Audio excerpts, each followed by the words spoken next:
स्वागत है आपका दरियन न्यूज़ एक्सप्रेस में। मामला है हाथरस का मामला यह है कि एक लड़की का बलात्कार कर दिया जाता है और बलात्कार करने के बाद से उसकी जीभ काट दी जाती है, उसकी रीढ़ की हड्डी तोड़ दी जाती है।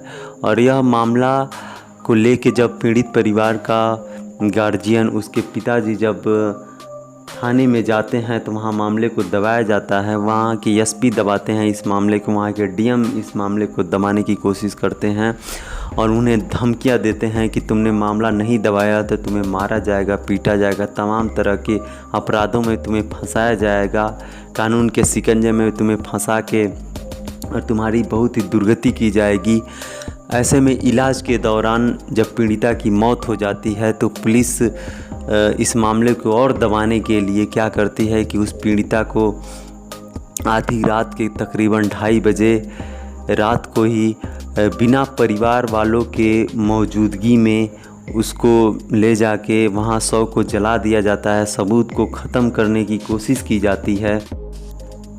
सबूत को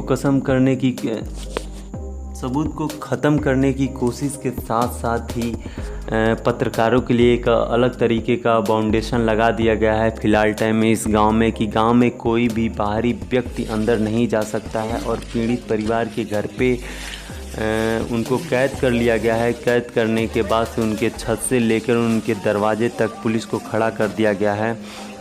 लेकिन आज की हम आपको खबर बता दें कि आज उनके घर से ही एक लड़का छुपते छुपाते खेतों खलियाने के रास्ते गांव के बाहर जो पत्रकारों का जमावड़ा लगा हुआ है, जो गांव के बाहर पुलिस तैनात है कि कोई अंदर ना आ सके, कोई पत्रकार अंदर ना आ सके, कोई बाहरी व्यक्ति ना अंदर आ सके, वहां उस जमावड़े के पास वह पीड़ित परिवार के एक बालक वहां पहुंचता है और वहां जाके अपनी व्यथा बताता है, अंदर की स्थिति बताता है कि परिवार वालों की स्थिति बिल्कुल ही ठीक नहीं है, उनका तबीयत दिन पे दिन बिगड़ता जा रहा है और उन्हें कैद कर लिया गया है। पुलिस वहां पे 24 घंटे मुस्तैद हैं। उन्हें इस तरीके से कैद किया गया जैसे कि अपराध उन्होंने ही किया है। बच्चे की यह बात सुन के पत्रकार भावुक हो जाते हैं। पत्रकार उस सीमा को तोड़ना चाहते हैं, उस लाइन को तोड़ना चाहते हैं जो कि प्रशासन द्वारा बनाई गई है और वो परिवार वालों से हाल पूछने के लिए कोशिश करते हैं, लेकिन प्रशासन उनसे धक्का मुक्की करती है। और यहाँ तक कि AKBP न्यूज़ की पत्रकार प्रतिमा से धक्का मुक्की हो जाती है। उनके कैमरे का वायर नोच लिया जाता है। उनको पुलिस जीप में बैठा के उनको वो चोर बोला जाता है कि आप चोर रास्ते से आई हैं अंदर, और उनको एक फिर वहाँ गांव के बाहर छोड़ दिया जाता है, तकरीबन 1 किलोमीटर बाहर छोड़ दिया जाता है।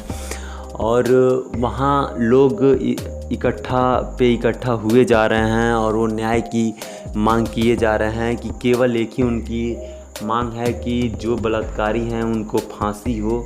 ऐसे में पुलिस प्रशासन द्वारा उनके साथ जो अन्याय हुआ है इसको लेके सरकार अब जाके कुंभकर्ण की जो नींद सो रही थी वह जगी है और वहाँ 7 पुलिसकर्मियों के साथ CO को, इंस्पेक्टर को और वहाँ के SP को सस्पेंड कर दिया गया है। लेकिन अभी तक जो प्रवीण कुमार वहाँ के DM हैं, आला अधिकारी हैं, पूरे ज़िले के मालिक हैं, उनको सस्पेंड नहीं किया गया है। और ऐसे में क्यों नहीं उन्हें सस्पेंड किया गया है, इसको सरकार को भी जवाब देना चाहिए, क्योंकि पूरे ज़िले के मालिक हैं और उनके द्वारा धमकियां दी जा रही हैं। वह पहले दिन से ही अपराधियों के साथ थे और जितना अपराधी गुनहगार है उतना साथ देने वाले प्रशासन भी गुनहगार हैं। उन पे भी ऐसे ही कार्रवाई होनी चाहिए जैसे एक अपराधी के साथ ट्रीट किया जाता है।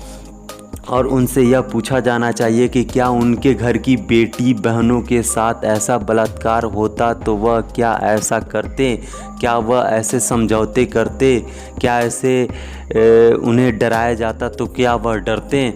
तो और जो रात में जिन्होंने शव को जलाया, सबूत को ख़त्म करने की कोशिश की, ऐसा उन्हें क्या करना उचित था। क्या उनके घर की बेटी बहनों के साथ ऐसा होता तो ये सवाल खड़ा करता है कि क्या वो जो किया ऐसे में होता तो क्या वो लोग भी ऐसा करने देते।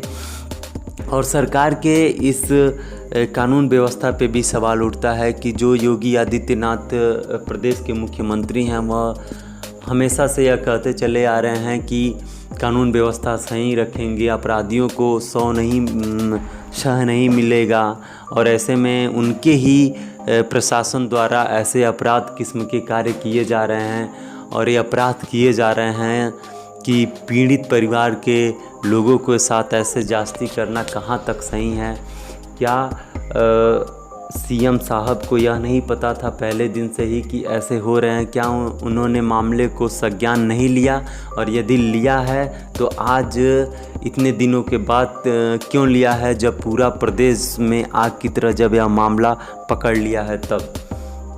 तो ऐसे में यह जनता को भी एक धन्यवाद देने का होता है कि जनता हर गली चौराहे नुक्कड़ और बड़े शहरों से लेके छोटे शहरों तक कैंडल मार्च किया।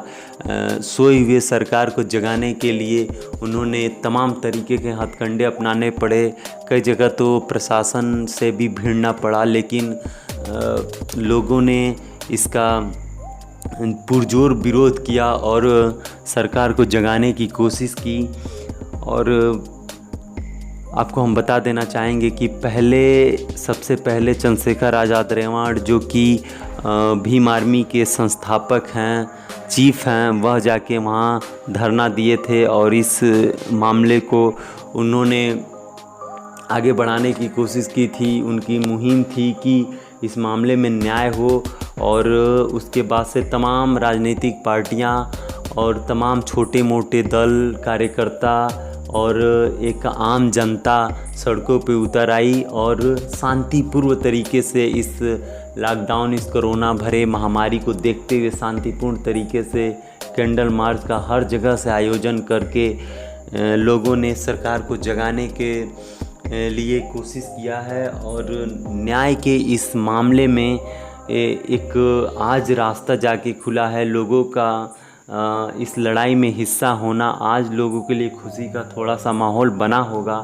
कि वह इस लड़ाई के हिस्से में साथ थे। और अब लग रहा है कि थोड़ा सा 100% का 5% मामला जो है एक सुचारू रास्ते पे थोड़ा सा आ चुका है। लेकिन अभी तक डीएम को सस्पेंड नहीं किया गया है, ये भी लोगों को भूलना नहीं चाहिए, क्योंकि पहले दिन से ही डीएम वहाँ के इस मामले को संज्ञान में है और उस मामले को दबाने की कोशिश कर रहे हैं।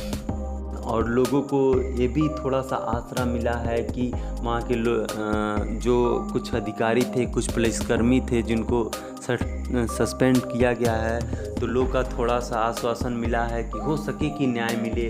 लेकिन डीएम को अभी तक सस्पेंड नहीं किया गया है, और डीएम को अभी तक सस्पेंड क्यों नहीं किया गया है, सरकार को ये जवाब देना चाहिए। जो कि मुख्यमंत्री साहब इस मामले को संज्ञान में ले चुके हैं और अलग तरीके का बैठक भी कर चुके हैं, रिपोर्ट भी लगाने के लिए बात कर रहे हैं, क्योंकि 7 दिन में ही इसको मामले को जांच का रिपोर्ट भी लगाना है। अलग तरीके की टीम भी आ चुकी है और लोगों का लेकिन गुस्सा अभी शांत नहीं हुआ है। लोग वहाँ जमावड़ा लगा हुआ है। लोग गली चौराहे से पूरे प्रदेश में, यह नहीं है कि एक ही जगह से नहीं, कि वहाँ रहने वाले अगल बगल के जगहों से, तो ये मामला एकदम पुरजोर पे है। लेकिन अलग प्रदेश में भी और यहाँ भी पूरे प्रदेश में, पूरे चौराहे पे, पूरे नुक्कड़ों पे इस मामले को चर्चा में है। या कैंडल मार्च के माध्यम से सरकार से अपील की जा रही है कि इस मामले को आप ध्यान दीजिए और जल्द से जल्द इस मामले में तत्कालीन कार्रवाई कीजिए। लोगों का जगह जगह से एक ही नारा उठ रहा है कि बलात्कारियों को फांसी दो, अपराधियों को फांसी दो। हम इस खबर पे हमेशा नज़र बनाए रखे हुए हैं कि डीएम को अभी तक सस्पेंड नहीं किया गया है, ये भी एक मामला है और इस मामले पे हम हमेशा नज़र बनाए रखे हुए हैं। ऐसे ही हमारे साथ बने रहिए आप, और एक अभी फिर चर्चाएं चलती रहेंगी इस खबर को लेके।